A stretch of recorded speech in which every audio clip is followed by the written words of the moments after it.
ಮಕ್ಕಳು ಆರೋಗ್ಯವಾಗಿದ್ದರೆ ಪಾಲಕರಿಗೆ ಒಂದು ಬಗೆಯ ನಿರಾಳತೆ ಇರುತ್ತದೆ.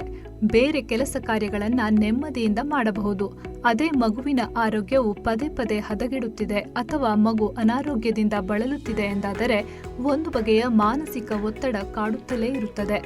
ವೈದ್ಯರು ಹೇಳುವ ಪ್ರಕಾರ ಮಗುವಿನ ಆರೋಗ್ಯ ಉತ್ತಮ ಸ್ಥಿತಿಯಲ್ಲಿ ಇರಬೇಕು ಎಂದಾದರೆ ನಿತ್ಯವೂ ಕನಿಷ್ಠ 1 ಕಪ್ ಹಾಲು ಕುಡಿಯಬೇಕು. ಅನುಕೂಲತೆ ಇದೆ ಅಥವಾ ಮಗು ಹಾಲನ್ನು ಕುಡಿಯಲು ಬಯಸುತ್ತದೆ ಎಂದಾದರೆ ದಿನಕ್ಕೆ 3 ಕಪ್ ಹಾಲನ್ನು ಕುಡಿಯಬಹುದು. ಮಕ್ಕಳ ದೇಹವು ದಿನದಿಂದ ದಿನಕ್ಕೆ ಬೆಳವಣಿಗೆಯಾಗುತ್ತಲೇ ಇರುತ್ತದೆ. ಅಂತಹ ಸಮಯದಲ್ಲಿ ಸಂಪೂರ್ಣ ಪೋಷಕಾಂಶಗಳಿರುವ ಆಹಾರ ಸೇವಿಸಬೇಕು. ಇಲ್ಲವಾದರೆ ಮೂಳೆ, ಹಲ್ಲು, ಮಿದುಳು, ಚರ್ಮ ಹಾಗೂ ಜೀರ್ಣಾಂಗ ವ್ಯವಸ್ಥೆಗೆ ಸಂಬಂಧಿಸಿದ ಆರೋಗ್ಯ ಸಮಸ್ಯೆಗಳು ಕಾಡುತ್ತಲೇ ಇರುತ್ತವೆ. ಹಾಲಿನಲ್ಲಿರುವ ಸಮೃದ್ಧ ಪ್ರಮಾಣದ ಕ್ಯಾಲ್ಸಿಯಂ ಮಗುವಿನ ಮೂಳೆ ಮತ್ತು ಹಲ್ಲಿನ ಆರೋಗ್ಯವನ್ನು ವೃದ್ಧಿಸುತ್ತದೆ.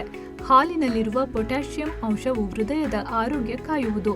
ಹೃದಯದ ಕಾರ್ಯದಲ್ಲಿ ಸಣ್ಣ ಪುಟ್ಟ ಸಮಸ್ಯೆಗಳಿದ್ದರೆ ಮಗು ಬೆಳವಣಿಗೆ ಹೊಂದುತ್ತಲೇ ಸಮಸ್ಯೆ ದೂರವಾಗುವುದು. ಅದೇ ವಯಸ್ಕರಾಗಿದ್ದರೆ ಅವರಿಗೆ ಕಾಡುವ ರಕ್ತದೊತ್ತಡ, ಹೃದಯಘಾತ, ಸ್ಟ್ರೋಕ್ನಂತಹ ಆರೋಗ್ಯ ಸಮಸ್ಯೆಗಳನ್ನು ಸಹ ನಿವಾರಿಸುತ್ತದೆ. ಹಾಲಿನಲ್ಲಿರುವ ಪ್ರೋಟೀನ್, ಅಮಿನೋ ಆಸಿಡ್ ಗುಣವು ಮಾಂಸಖಂಡಗಳನ್ನು ಬಲಪಡಿಸುತ್ತವೆ. ಬಲಹೀನವಾದ ಮಾಂಸಖಂಡಗಳನ್ನು ಸುಧಾರಿಸುವುದು. ಚರ್ಮದಲ್ಲಿ ಆರೋಗ್ಯಕರ ಎಣ್ಣೆಯನ್ನು ಹಿಡಿದಿಟ್ಟು ಶುಷ್ಕತೆಯನ್ನು ತಡೆಯುವುದು. ಹಾಲಿನಲ್ಲಿರುವ ಬ್ಯಾಕ್ಟೀರಿಯಾಗಳು ಜೀರ್ಣಕ್ರಿಯೆಗೆ ಅದ್ಭುತವಾದ ಸಹಕಾರ ನೀಡುತ್ತವೆ. ವಿಶೇಷವಾಗಿ ಕರುಳಿನ ಕೆಲಸವನ್ನ ಚುರುಕುಗೊಳಿಸುತ್ತದೆ. ಹಾಲು ಮಕ್ಕಳು ಮತ್ತು ವಯಸ್ಕರಲ್ಲಿ ಕಾಣುವ ಮಲಬದ್ಧತೆಯ ಸಮಸ್ಯೆಯನ್ನು ನಿವಾರಿಸುತ್ತದೆ. ಮಕ್ಕಳಿಗೆ ಮುಂಜಾನೆ, ಸಾಯಂಕಾಲ ಹಾಗೂ ರಾತ್ರಿ ಮಲಗುವಾಗ ಹಾಲನ್ನು ಕುಡಿಯಲು ನೀಡಿದರೆ ಆರೋಗ್ಯಕ್ಕೆ ಅಗತ್ಯವಾದ ಪೋಷಕಾಂಶಗಳು ದೊರೆಯುತ್ತವೆ. ಯಾವ ಮಕ್ಕಳಿಗೆ ಹಾಲಿನ ಉತ್ಪನ್ನಗಳ ಅಲರ್ಜಿ ಇರುತ್ತದೆ ಅಂತಹ ಮಕ್ಕಳಿಗೆ ಹಾಲನ್ನು ನೀಡುವ ಮೊದಲು ವೈದ್ಯರ ಸಲಹೆ ಪಡೆಯುವುದನ್ನು ಮರೆಯಬಾರದು. ಶೀತ ಪ್ರಕೃತಿ ಹಾಗೂ ಅಜೀರ್ಣದ ಸಮಸ್ಯೆ ಇದ್ದವರು ರಾತ್ರಿ ಮಲಗುವಾಗ ಹಾಲು ಕುಡಿದರೆ ಕಫ ಮತ್ತು ಹೊಟ್ಟೆ ಉಬ್ಬರದಂಥ ಸಮಸ್ಯೆ ಕಾಡುವುದು.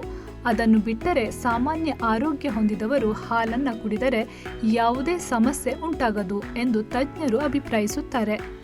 ಹಾಲು ಕುಡಿಯುವ ಮುನ್ನ ಬೆರಳೆಣಿಕೆಯಷ್ಟು ದ್ರಾಕ್ಷಿ, ಖರ್ಜೂರ ಅಥವಾ ಮೊಳಕೆ ತರಿಸಿದ ಕಾಳುಗಳನ್ನು ತಿಂದರೆ ದೇಹಕ್ಕೆ ಅಧಿಕ ಪೋಷಕಾಂಶಗಳು ದೊರೆಯುವುದು.